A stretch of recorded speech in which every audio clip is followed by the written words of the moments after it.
आदरणीय मित्रों, मेरे साथ बोलिए जय श्री राम। आज का विषय है राम सेतु। आप जानना चाहते हैं राम सेतु के बारे में कुछ? दोस्तों, आज हम आपको राम सेतु के बारे में 11 ऐसे तथ्य बताने जा रहे हैं जो आप जानना चाहते होंगे। मैं स्वामी धर्मदास उदासीन आपका धर्मबोध में स्वागत करता हूं। आप वीडियो के लास्ट तक रहिए बने हुए और हर तथ्य पर गौर कीजिए। नंबर 1, राम सेतु की लंबाई क्या है? आपको पता? मैं बताता हूं। राम सेतु की लंबाई है 30 मील, यानी कि 48 किलोमीटर। और ये कहां से कहां तक है? रामेश्वरम धनुषकोटी से जाफना श्रीलंका तक। और बहुत ही इंपॉर्टेंट बात कि क्या राम सेतु को राम जी ने ही बनवाया था? मैं कहता हूं नहीं बनवाया था, फिर कहता हूं बनवाया था। दोनों ही बातें मैं आपसे कह रहा हूं, हां भी और ना भी। तो साहब, अब आप तो हो जाएंगे परेशान कि भाई हां भी ना भी। देखिए, इसमें रहस्य क्या है कि वास्तव में जिसे राम सेतु लोग बोलते हैं तो वह प्राकृतिक संरचना है। वह 3 किलोमीटर चौड़ी और 48 किलोमीटर लंबी वह नेचुरल संरचना है।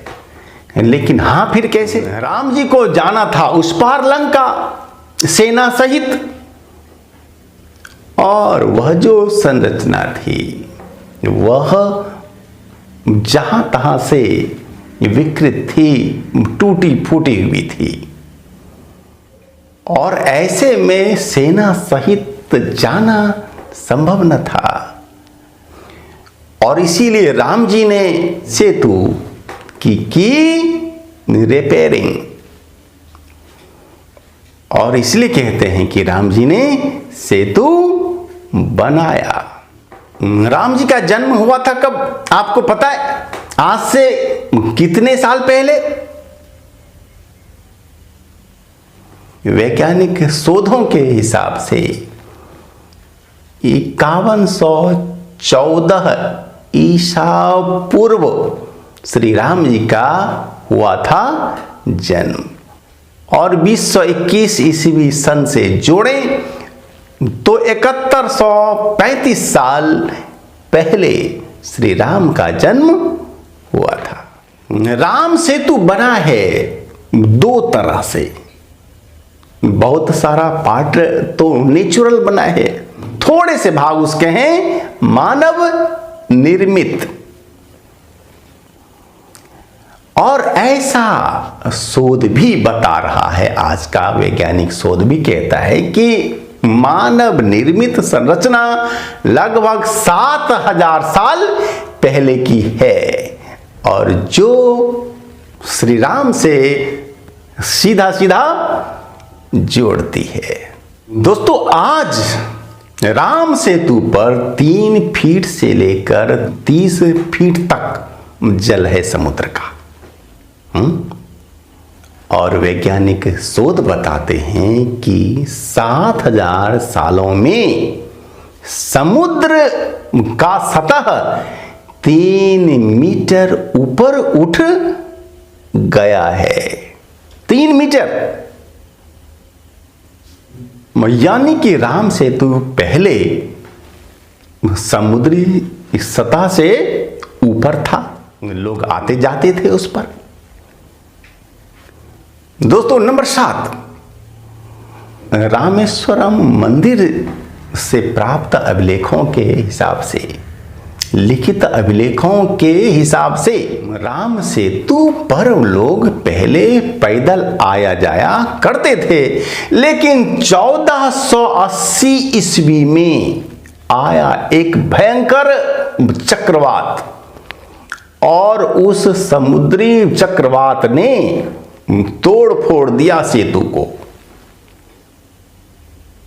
और इसी कारण से आज यह राम सेतु विकृत टूटी फूटी हालत में दिखाई देती है। राम सेतु का मैप नक्शा नासा ने प्राप्त किया, नासा ने खींचा है और दुनिया को बताया कि यहां समुद्र के नीचे एक सेतु ऐसा है बना हुआ। और उसके बाद फिर हमारे साइंटिस्टों का, वैज्ञानिकों का, हमारे लोगों का ध्यान वहां गया और सामान्य लोग तो शुरू से ही मानते थे कि यहां राम सेतु था, लेकिन सबूत नहीं थे।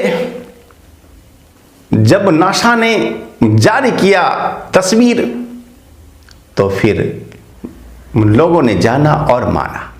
दोस्तों, राम सेतु को बाहर की दुनिया बोलती है एडम्स ब्रिज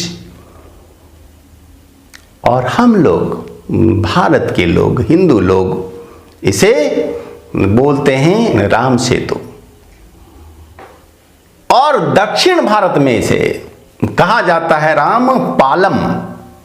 राष्ट्रीय समुद्र विज्ञान संस्थान के सलाहकार राजीव निगम जी के अनुसार राम सेतु चूना पत्थरों से बना है। रामायण के अनुसार नल नील नामक 2 इंजीनियरों ने वानरी सेना की सहायता से केवल 5 दिनों में राम सेतु की रिपेयरिंग का काम कर दिया। विद्वान माखनलाल जी के अनुसार कोरल और सिलिका पत्थर जब होता है गर्म तो उसमें हवा हो जाती है कैद, जिससे हल्का होकर वह जल में तैरने लगता है। और ऐसे ही शिलाओं को चुन चुन कर ला कर राम सेतु का हुआ था निर्माण। दोस्तों, कांग्रेसी सरकार ने सुप्रीम कोर्ट में हलफनामा दायर किया था कि राम सेतु और राम दोनों ही हैं काल्पनिक। और जानते हैं, इसका नतीजा भी, बेहद बुरा नतीजा भी कांग्रेस को भोगना पड़ा इस हलफनामे के कारण।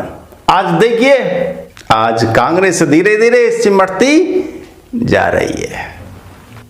आज विभिन्न हिंदू संगठन राम सेतु को राष्ट्रीय स्मारक घोषित करने की मांग उठा रहे हैं और आने वाले वर्षों में सरकार इस मांग को मान लेगी, ऐसा विश्वास है। दोस्तों, राम सेतु पर आज भी रिसर्च अनुसंधान जारी है